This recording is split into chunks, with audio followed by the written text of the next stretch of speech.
Chicago. Palais de justice fédéral. Octobre 1969.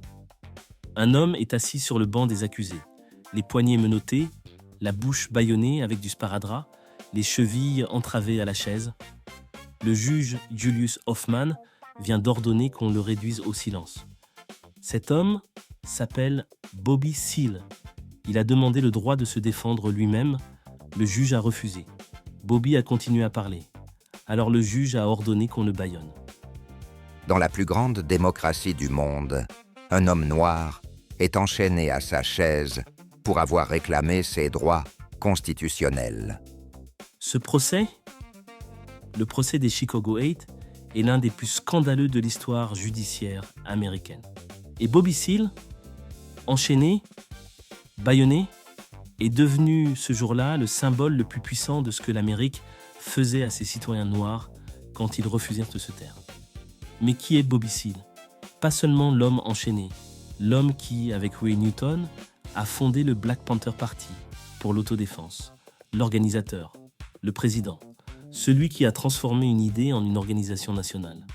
Voici son histoire. Bobby Seale naît le 22 octobre 1936 à Dallas, Texas.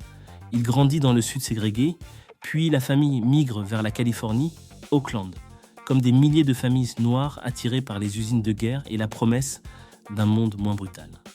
Son père est charpentier, sa mère couturière. La famille survit, pas plus. Bobby est le deuxième d'une fratrie de 4 enfants. Il se souvient de son père construisant des meubles de ses mains dans le garage. Un homme fier, qui réparait ce qui cassait, qui ne demandait rien à personne. Bobby a grandi avec cette image. On construit ce dont on a besoin. On ne mendie pas. À l'école, Bobby est curieux, agité, souvent en porte-à-faux avec les règles. Il joue de la batterie, dessine des bandes dessinées, lit tout ce qui lui tombe sous la main. À 16 ans, il est renvoyé du lycée pour une bagarre. Il s'engage dans l'armée de l'air en 1955. 4 ans de service. Il y apprend la discipline, la mécanique, le travail en équipe. Et il y découvre aussi ce que l'armée américaine pense des soldats noirs. En 1959, une altercation avec un officier blanc. Bobby refuse d'obéir à un ordre qu'il juge humiliant.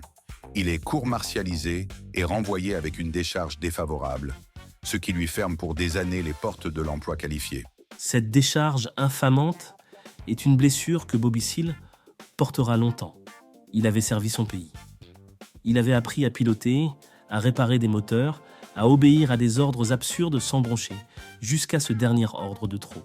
L'armée américaine des années 1950 est encore profondément ségrégée dans ses pratiques, même si elle l'est officiellement, moins depuis le décret Truman de 1948. Les soldats noirs servent, se battent, meurent, et rentrent dans un pays qui leur refuse le droit de vote dans le Sud et les traite en citoyens de seconde zone partout ailleurs. Bobby Seale rentre à Oakland avec cette contradiction enfoncée dans la poitrine comme un clou.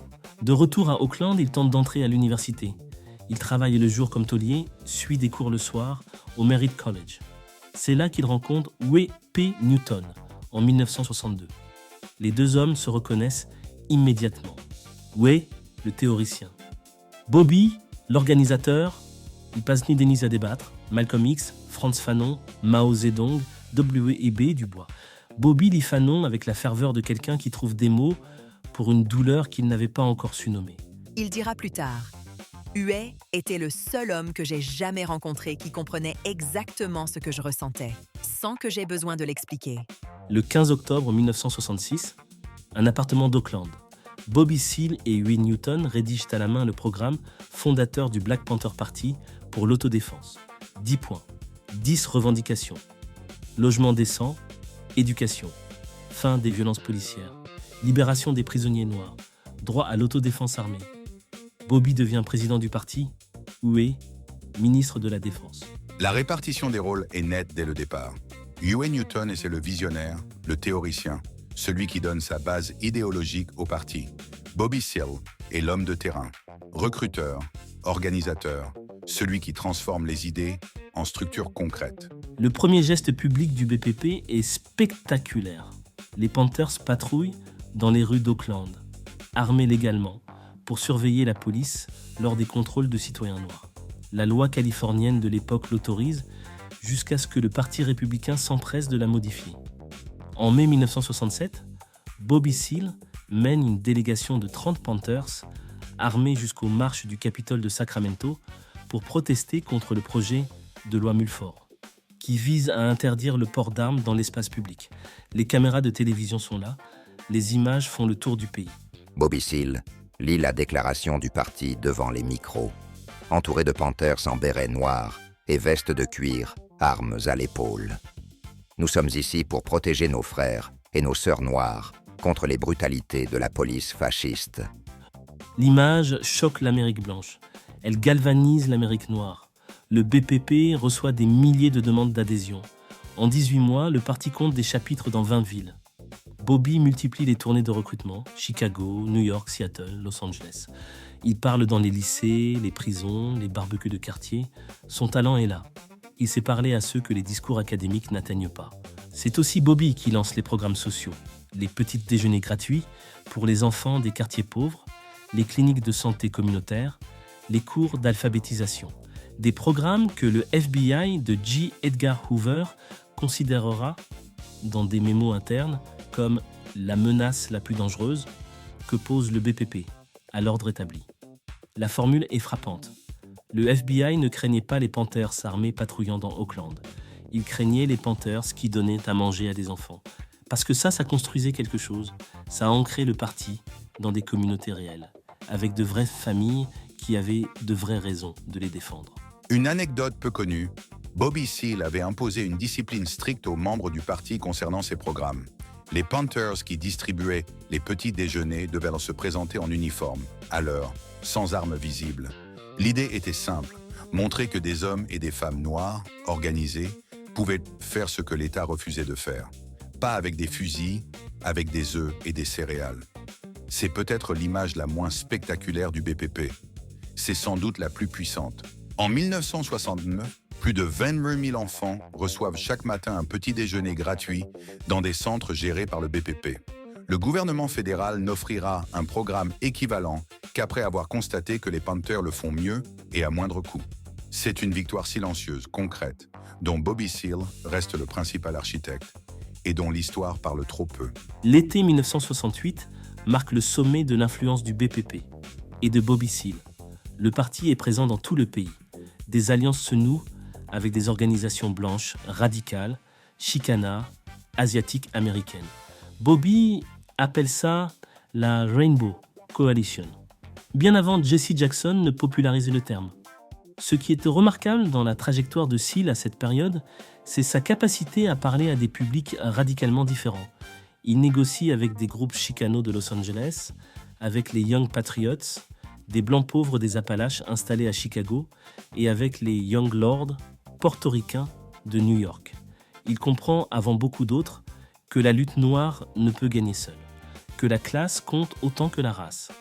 C'est une vision que Newton théorise, mais que Bobby incarne sur le terrain, dans des salles de réunion enfumées et des gymnases de quartier. À Chicago, pendant la Convention nationale démocrate d'août 1968, des dizaines de milliers de manifestants convergent pour protester contre la guerre du Vietnam. La police charge, la ville brûle de tension. Bobby Seale passe 2 jours à Chicago, 2 jours seulement, pour prononcer un discours au parc. Si vous voulez libérer l'Amérique, si vous voulez libérer le peuple noir de ce pays, alors vous devez comprendre une chose. La révolution ne vient pas de la pitié des autres. Elle vient de l'organisation du peuple. Le gouvernement Nixon veut briser ce mouvement. Le FBI, sous la direction de J. Edgar Hoover, intensifie COINTELPRO, le programme secret de contre-intelligence qui infiltre, divise et détruit les organisations de gauche. Les Panthers sont la cible principale. En mars 1969, Bobby Seale est arrêté. L'accusation, complot pour traverser des frontières d'État dans le but d'inciter à l'émeute à Chicago. il est regroupé avec 7 autres militants, Abby Hoffman, Jerry Rubin, Tom Hayden parmi eux, dans ce qui deviendra le procès des Chicago 8. Bobby a un problème supplémentaire. Son avocat, Charles Gary, est hospitalisé d'urgence. Bobby demande un report du procès. Le juge Hoffman refuse. Bobby demande alors à se défendre lui-même. Nouveau refus. Bobby continue de parler, d'interpeller le juge, de réciter ses droits constitutionnels. Le juge ordonne qu'on l'enchaîne à sa chaise et qu'on le bâillonne. Pendant 4 jours, Bobby Seale, président du Black Panther Party, comparaît devant la cour enchaîné et bâillonné. Les jurés ne peuvent s'empêcher de le regarder. Les avocats de la défense protestent. La presse internationale couvre le scandale. Le juge Hoffman finira par séparer Bobby Seale des autres accusés. Le procès des Chicago 8 devient le procès des Chicago 7. Il faut s'arrêter sur ce moment. Ce n'est pas une métaphore, pas un symbole littéraire. C'est un homme réel, dans une salle de tribunal réel, devant des jurés réels, enchaîné physiquement à sa chaise, parce qu'il a osé revendiquer son droit à se défendre. Le juge Hoffman avait d'autres options. Il pouvait suspendre l'audience. Il pouvait l'expulser de la salle. Il a choisi de le ligoter et de le bâillonner. Cette décision, en elle-même, dit tout ce qu'il faut savoir sur la relation de l'État américain avec ses citoyens noirs en 1969. Bobby est condamné à 4 ans de prison pour outrage au tribunal. Il sera finalement libéré en 1972 après que les charges d'émeute sont abandonnées. Le gouvernement ne parvient pas à prouver sa culpabilité. La période 1969-1974 est celle de l'effondrement progressif du BPP. COINTELPRO fait son travail. Agents infiltrés, lettres anonymes fabriquées pour semer la discorde, fausses rumeurs distillées entre les leaders. Des Panthers sont tués lors de descentes de police présentées comme des fusillades en légitime défense. Au cœur du parti, des tensions explosent entre Huey Newton, qui revient de prison transformée, paranoïaque, consommant de la cocaïne, et Eldridge Cleaver, en exil à Alger. Bobby Seale tente de tenir le centre. Il faut comprendre dans quel état se trouve le BPP à ce moment-là. COINTELPRO a envoyé de fausses lettres accusatrices entre les chapitres régionaux, fabriqué des preuves d'infidélité entre leaders, financé des factions rivales pour qu'elles se déchirent. Les archives déclassifiées du FBI, rendues publiques dans les années 1970 après l'affaire du Watergate, ont révélé l'étendue de cette opération. Bobby Seale gérait une organisation qu'il ne contrôlait plus vraiment, dont les communications internes étaient systématiquement compromises et dont certains membres étaient des informateurs sans qu'ils le sachent. Il y a aussi une zone d'ombre que l'histoire ne peut pas taire. En 1969, Bobby Seale est accusé d'avoir ordonné le meurtre d'Alex Rackley, un jeune panthère de 19 ans, soupçonné, à tort, d'être un informateur du FBI. Rackley est torturé et tué par des membres du parti au Connecticut. Bobby Seale est inculpé de meurtre. Le procès s'ouvre à New Haven en 1970 et déclenche une vague de protestations à travers le pays. Des milliers d'étudiants manifestent sur les pelouses de Yale. Après 6 semaines de délibération, le jury est incapable de se mettre d'accord. Les charges sont abandonnées. L'acquittement judiciaire ne clôt pas la question morale. Bobby Seale savait-il ce qui allait arriver à Alex Rackley? Dans quelle mesure le climat de paranoïa qu'il avait laissé s'installer au sein du parti portait-il sa responsabilité? Ces questions restent sans réponse définitive. Les historiens en débattent encore. En 1973, Bobby Seale quitte momentanément la direction du parti pour se présenter à la mairie d'Oakland. Il arrive en 2e position lors du premier tour avec 43 000 voix, forçant un second tour, une performance électorale sans précédent pour un candidat noir dans cette ville. Il perd finalement face au candidat démocrate sortant John Reading. Ce résultat mérite qu'on s'y attarde. En moins de 10 ans, Bobby Seale est passé d'étudiant sans le sou au Merit College à candidat crédible à la mairie d'une grande ville californienne. Sa campagne n'était pas symbolique. Il a failli gagner. Et il l'a menée sans renier ses convictions, en mobilisant les mêmes quartiers pauvres que le BPP organisait depuis des années. Le parti politique avait, dans un sens, été le bras armé. La campagne municipale était le prolongement électoral de la même logique, donner du pouvoir aux communautés qui n'en avaient pas. Cette candidature a ouvert une voie que d'autres ont empruntée après lui. En 1977, Lionel Wilson devient le premier maire noir d'Oakland, en partie grâce au réseau communautaire que le BPP avait construit. Le chemin tracé par Bobby Seale en 1973 est une pièce souvent oubliée du puzzle de la représentation politique noire en Californie.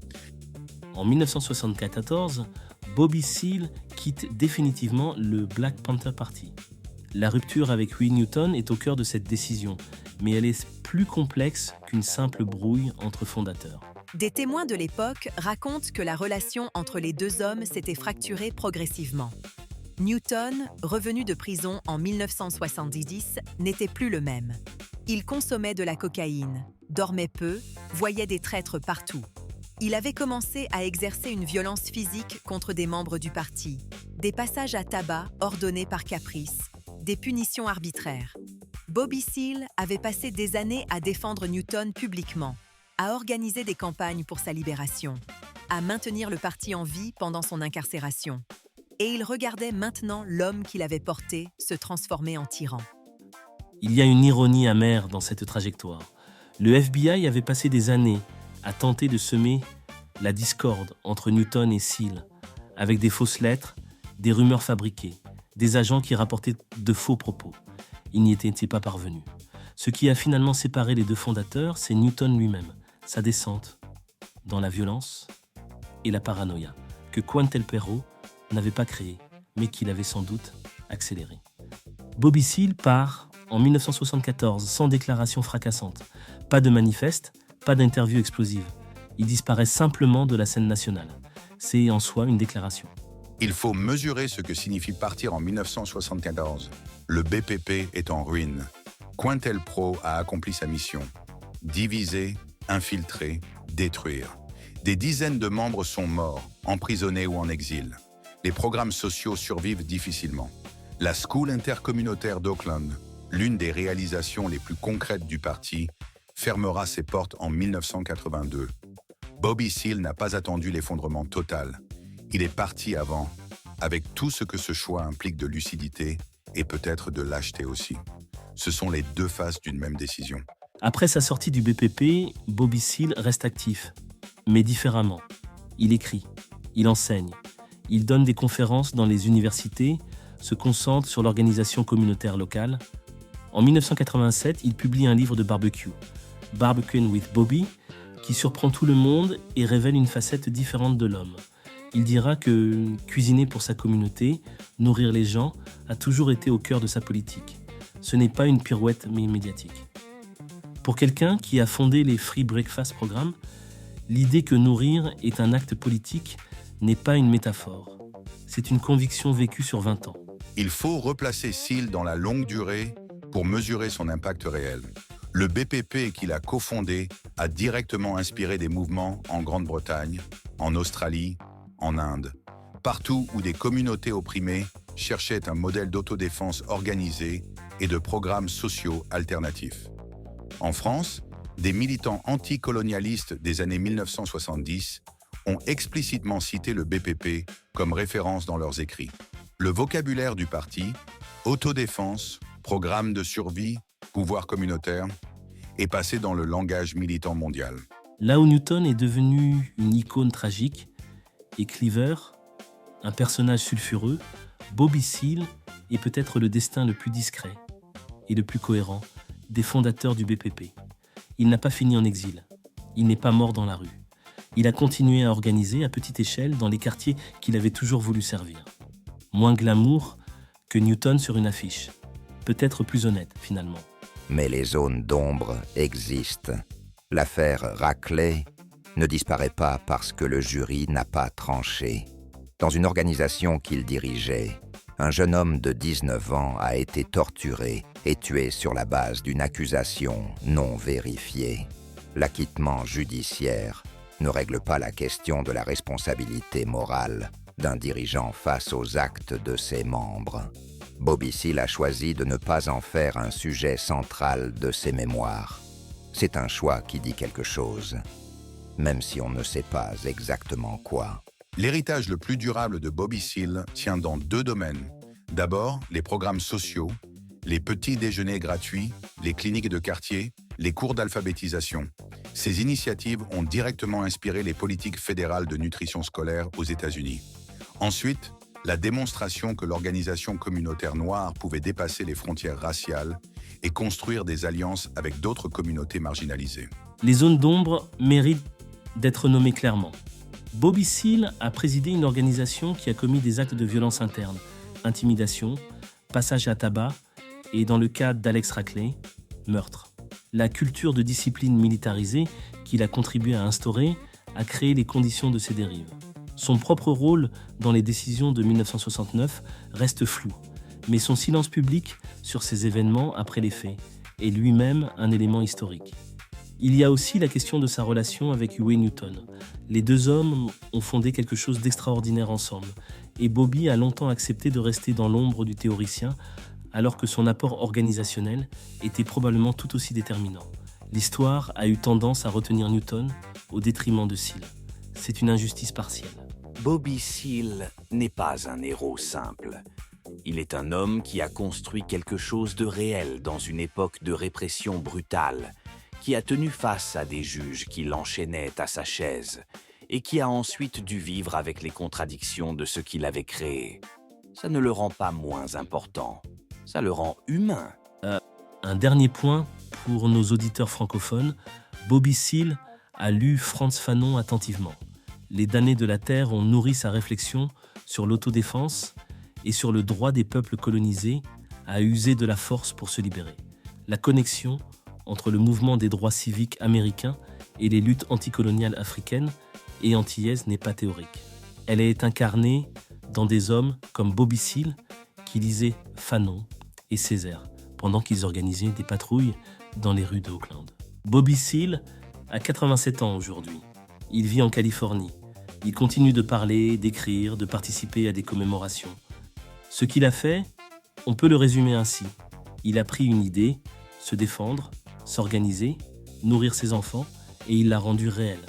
Pendant que d'autres théorisaient, Bobby Seale signait des cartes d'adhésion, louait des locaux, commandait des boîtes de céréales pour les petits déjeuners du lendemain matin. Il y a une phrase que j'aime dans ses mémoires. « Seize the time », publié en 1970. Il écrit que le problème de la révolution n'est pas idéologique, c'est logistique. Trouver des locaux, imprimer des tracts, trouver quelqu'un pour garder les enfants pendant la réunion. Cette phrase dit tout de l'homme. Newton posait les questions, Bobby Seale trouvait les réponses. L'Amérique l'a enchaîné à une chaise pour le faire taire. Ça n'a pas marché. Dans notre prochain épisode, nous allons nous pencher sur celui qui n'avait pas encore 18 ans quand il a rejoint le BPP et qui n'a pas vécu assez longtemps pour en voir les contradictions. Bobby Hutton, première recrue, premier martyr. Si cet épisode vous a touché, abonnez-vous à Figures du Black Panther sur Spotify et laissez un commentaire. Chaque retour compte pour la suite. À tous mes noirs et aux blancs qui ont lutté pour la cause.